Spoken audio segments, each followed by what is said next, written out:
I'm Hattie. I'm the Interim Director of Sector Development at ukactive, and one of the areas I look after is consumer engagement. Do you want to intro yourself? To meet you. Hi everyone, I'm Julie Allen, or Jules as you get to know me. I am the Business Development Director at Active Insight. I've got one, thank you. And I'm Esme Tuttiett, so I am Research and Data Analyst at UK Active, so we've been going through some of the numbers on the consumer engagement data. Brilliant, thank you. So just skirting back into motivation. So as I said previously, we kind of really want to understand what motivates people to use a gym or a pool or a leisure facility, and understand from that how to kind of, those current members, how we continue to engage them and retain them. And then obviously the barriers is about engaging with new people. So I did just talk about this. I don't know if Jules, you want to add anything else in terms of some of the data you see from a motivations perspective, and if anyone's got any questions, basically. Yeah, thank you. Oh, we've got more coming in, I think. Hi, come on in. So like Hattie said, you would have seen this delivered just in the keynote now, but so at Active Insight, we're working with operators from the point of acquisition all the way through to the point where somebody looks to leave. And understanding motivations obviously is vital in terms of that warm welcome, understanding why they're coming through your doors in the first place. You know, improving, maintaining physical strength and fitness, fantastic. Obviously, mental health is high up on the agenda as well. But what I think is really interesting here to highlight is around improving my overall confidence and my sleep. And these are things that aren't generally measured in operations. So we're having more and more conversations. I mean, we've been having conversations, haven't we, around that onboarding experience, and how we can really start to measure the impact we have as operators to ensure that we are meeting those members where they're looking for that support and then fulfilling the requirements as such. So yeah, really, really interesting to see that data coming through. Brilliant, thank you. Esme, I'll chuck to you for this one. Yeah, absolutely. So still asking this of sort of those current members. So we obviously first of all try to understand their motivations behind their gym membership in general, but then we've asked them sort of the specific sites and their specific membership, what made you choose that one over any other one, for example. So we've explored this a little bit, and actually cost wasn't the biggest motivator here.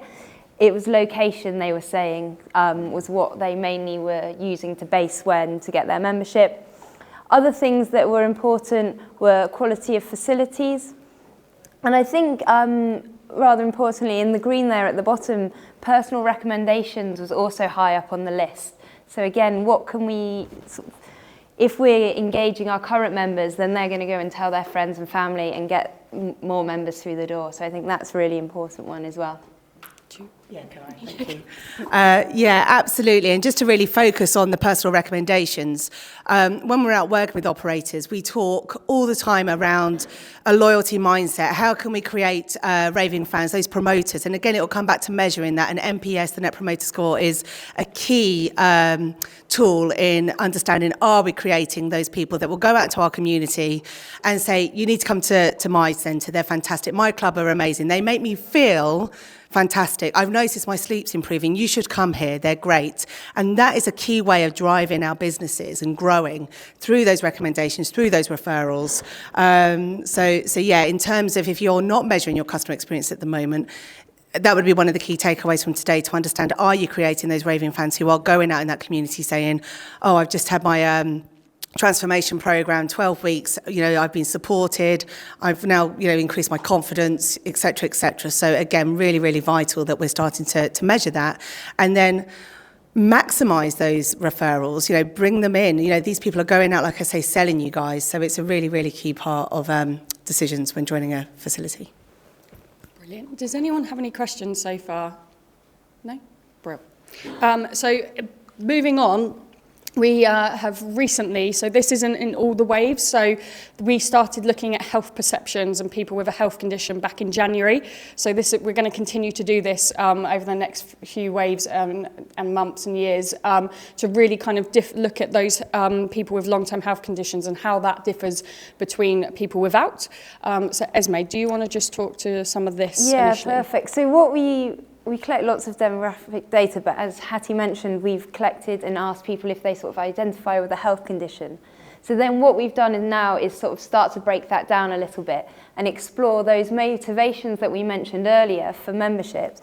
Do they differ between people that do and don't identify as having a health condition? So again, we can start to understand specific demographics and maybe understand sort of bespoke offers and things like that. So interestingly, the top motivation overall, so just to highlight the key, so the brownie bar is if they did have a health condition, and the green bar is no health condition. So actually improving physical strength and fitness is less important for people with a health condition. They said on the reverse side, mental health is more important. So I think that's really interesting.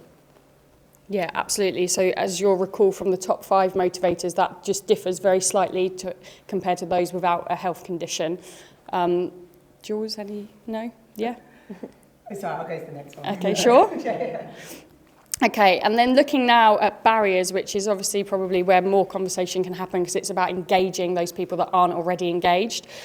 So we spoke about this just now in the keynote, of what the barriers are for people without gym memberships. And so those top 5 ones, as I said previously, cost isn't a surprise. I think we probably all would expect that, given the cost of living crisis.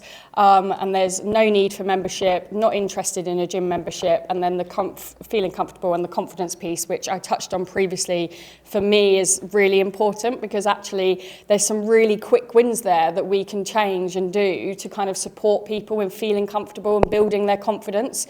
You know, that doesn't necessarily require lots of funds and massive changes from an operational perspective, and therefore, you know, just looking at that, being aware of that, those softer skills in our workforce, on our gym floor, from the moment someone walks into a facility is really important.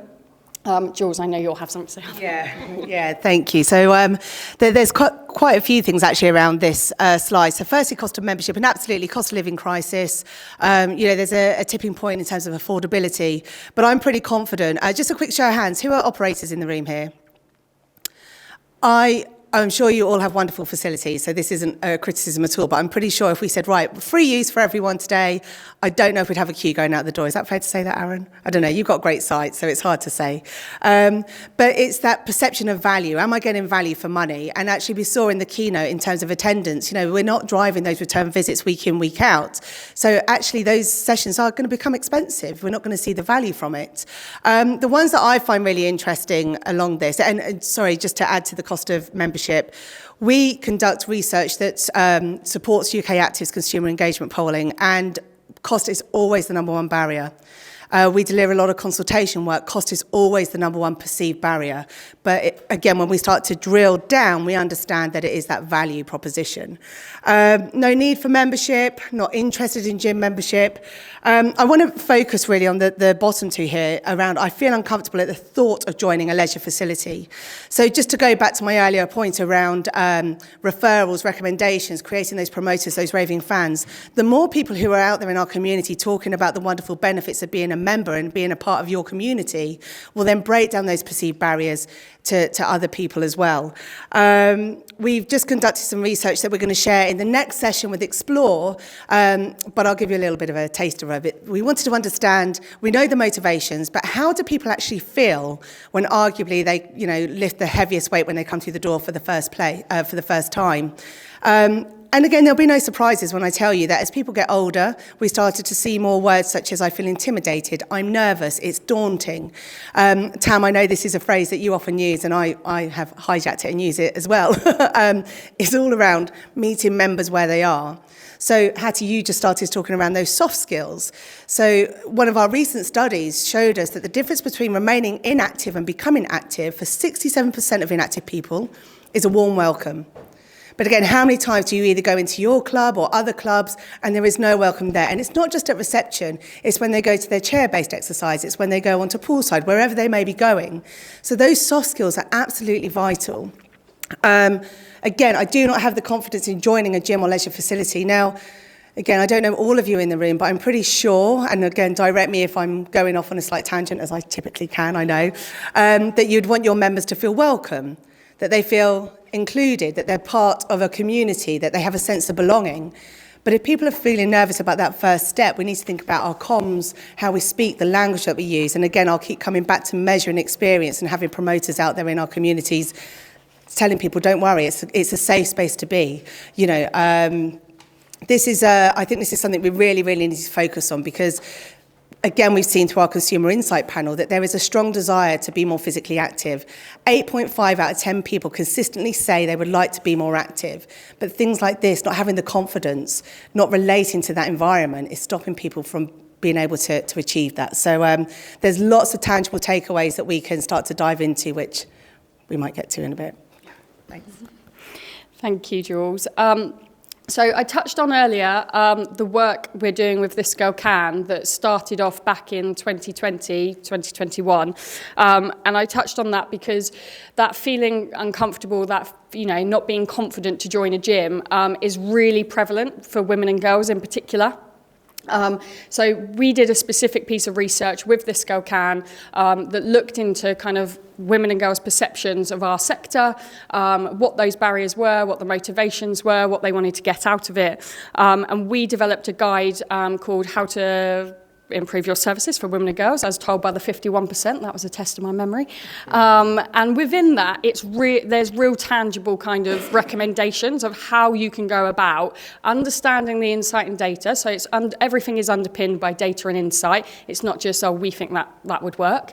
So it's all underpinned by that research. And we came up with a 5-step action plan around that. And this, whilst I'm talking about this being relevant for women and girls, when we go through it, you'll probably be like, actually, I might feel like that as a male, or I can think of somebody that's in my facility that is a male and that's relevant too. So number one was visibility and communication. So being visible, showcasing what is entailed in your facility, communicating that out, and that first sign up, that first visit, communicating when people are in facilities. Number 2 was around online presence, and a lot that came out around that was not only kind of the visuals, so seeing people like me, not just seeing people with six packs that are super fit. It was also around kind of giving, one of the examples was around, being able to see the facility before I come, wanting to understand where I park, when I walk in, where do I walk? I don't want to look like the newbie, trying to find where I go. So that online presence, thinking about kind of that walkthrough, being able to capture that on camera and have that on your website or social pages to really support that.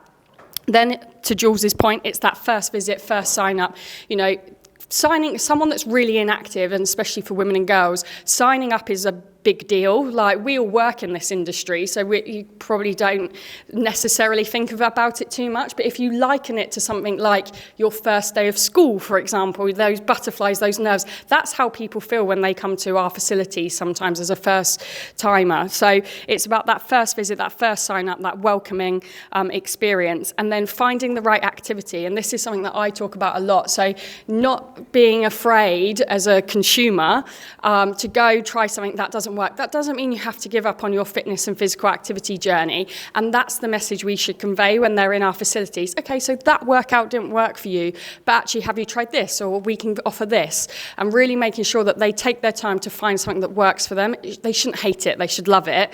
And the more you love it, the more you're going to do it, right? So it's about really empowering them to find that and enable people to try lots of different stuff. And then lastly, was building trust, and that came out of the fact that people, women and girls in particular, feel very intimidated and have experienced sexual harassment when they've been in facilities. Now, as I said in the keynote, that's a societal issue, and we're never going to solve that. That's a much bigger piece, but actually we can play a part in that. So we need to recognise that that's an issue, and people think about that or have experienced that within facilities, and look to tackle that in where we can control. So we can control how that is, perceived, and also how we deal with that in our facilities. So ultimately, we then looked at that. The stats were quite staggering, to be frank, and they're all in the report.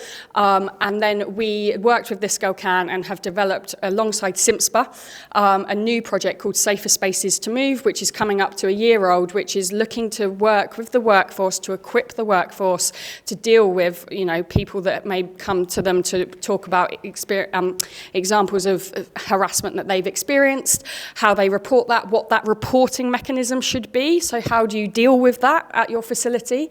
And we've been running a pilot campaign, which is called Ask for Angela, which some of you may be aware of because it comes from the hospitality industry. And whilst we did that, it doesn't mean we're going to roll that out nationally. We wanted to test and learn. Does it work? Does it resonate? Does it work for the consumer? Does it make sense to the workforce? And then what our plan is to look at that evaluation. We've recently got the report back from that, and then build that out to run something more nationally to support the workforce ultimately, but ensure that the customer experience is really paramount and they have an enjoyable experience and they don't just write our industry off because of maybe an incident that they've had. And that it's not rife, it's not everywhere, but that's what people are telling us. That's what there is a barrier to them. So we need to look to how we develop as a sector and how we address that. Anything you want to add to that? A little something. Yeah, of course. Sorry. I think this is just a great example where this national data set has been broken down to those tangible outcomes so that we can actually take the intel and apply it through that so what. And I just wanted to add, actually, whilst we're talking about women and young women in the industry, looking at different data sets and actually then applying it to your customer experience is really, really vital. So alongside this, we've conducted research looking into lapsed member behaviour. So why would you be prepared to pay for a membership that you are not physically benefiting from?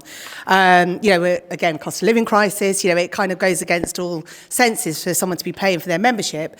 But actually, when we took a deeper dive into this, and we spoke about this actually last week, so apologies if you were in the SPG and I'm now repeating myself. But what it broke down to is a hope that people were prepared to pay for a membership because one day they hoped they would be motivated enough to return.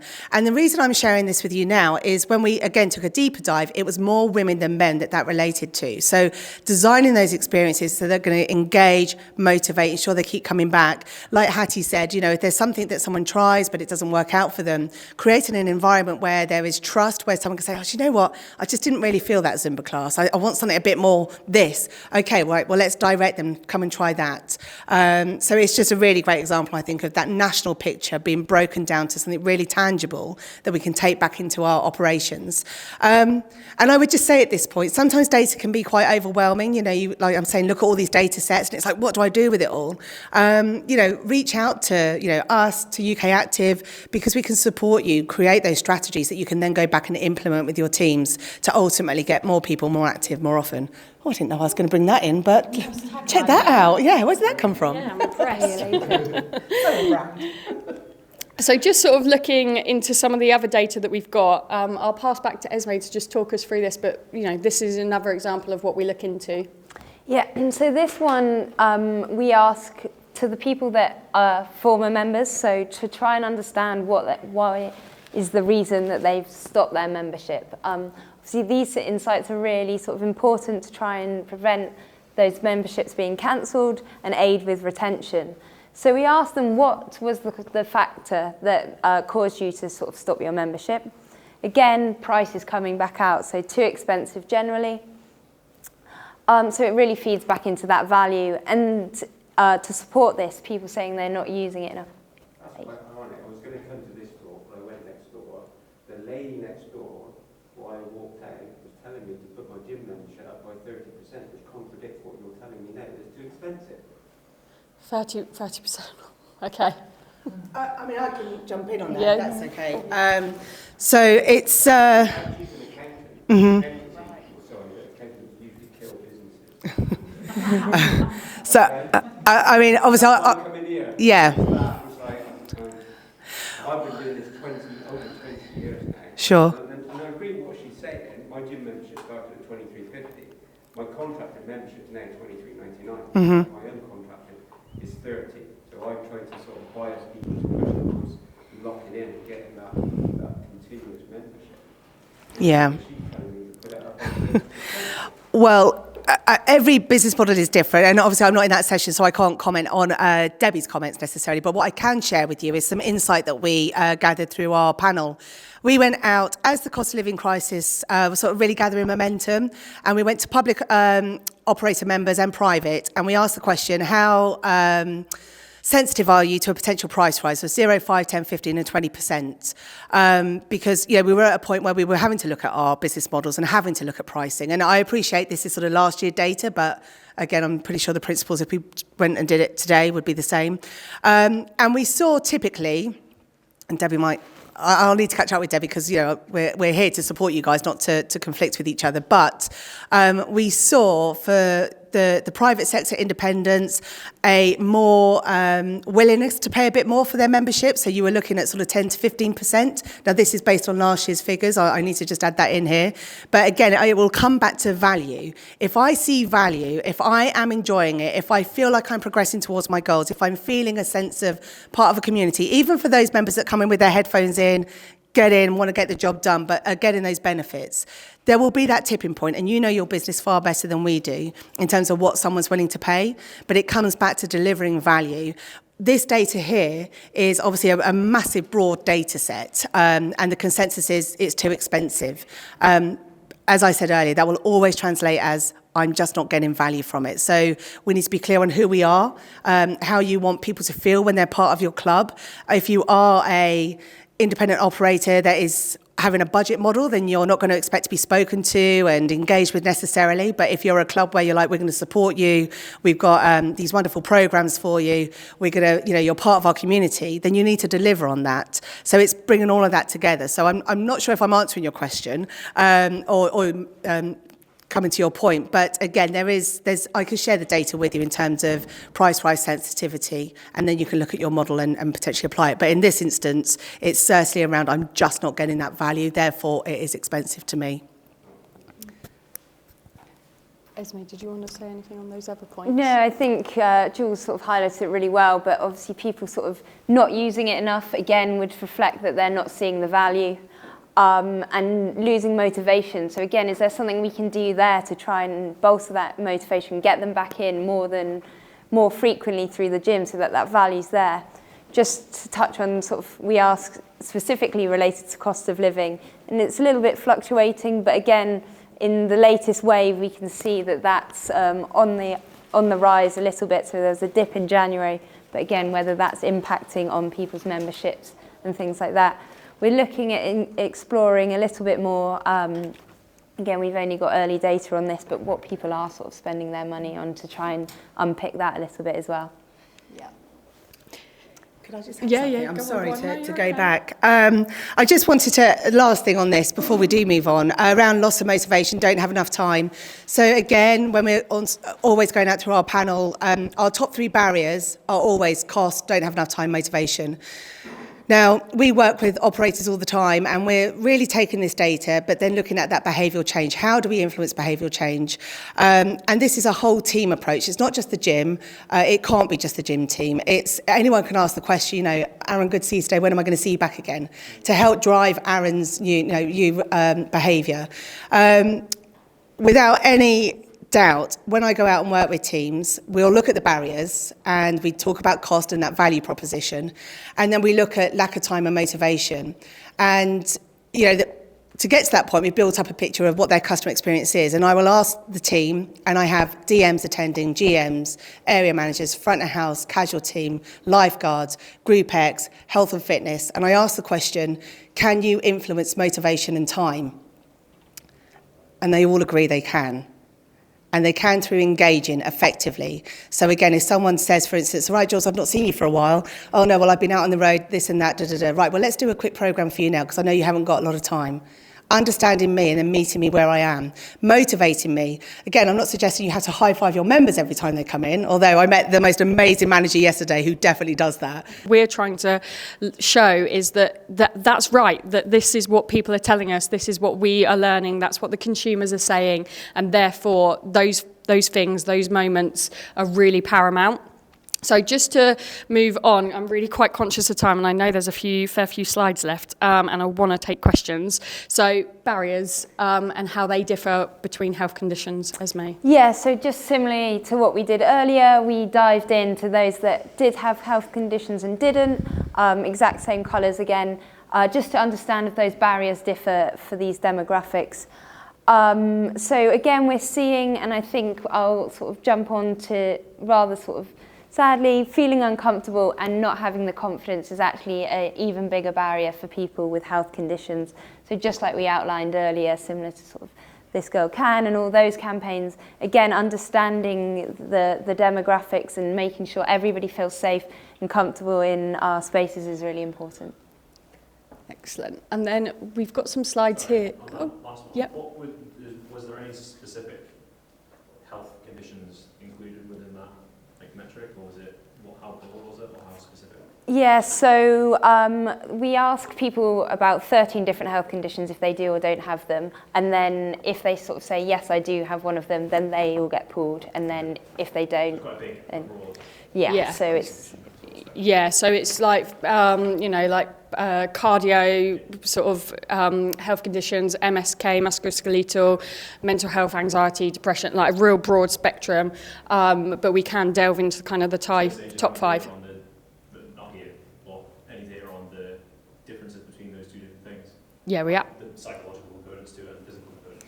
So yeah, we can break it down per health condition. The only thing at the moment, because we've only been doing it for a couple of waves, it's quite small numbers when you start to break that down. But if as we're tracking it over time and building up those numbers, then we're going to get an even stronger picture. And just to say, we're going to come on to kind of health and physical activity now, around the health side of stuff and long-term conditions. But this is an area that we started looking into as part of the polling back in January. So it's only been captured a couple of times, but we plan to kind of keep going with this and plan to do a very specific sort of report and recommendations on this stuff. So I'll hand over back to you, Esme. Perfect, thank you. So yeah, just similarly like how we ask, current members or former members, all these questions we ask to those people that have said, yes, I do have a health condition, and that's any health condition that they said. So first of all, we just wanted to try and understand a little bit about how they define their health. As we say, we've only been doing this for 2 ways. So January is in the yellow and April, the most recent one, is in the pink.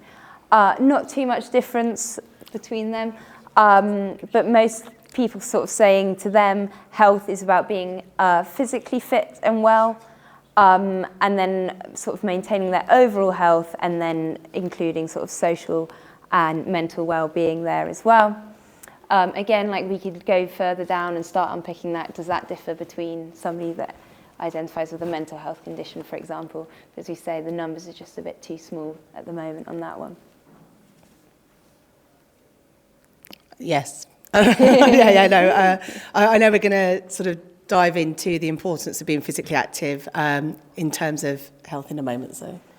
And then again, we've broken this down by membership status. So those with a health condition and a membership sort of who do have a membership at the gym, they're sort of in the blue there. They're saying that health is about being physically fit and well, compared to sort of never been members. Maybe this is of less importance to them, and things such as their sort of social well-being and mental well-being is more important for people that aren't current members.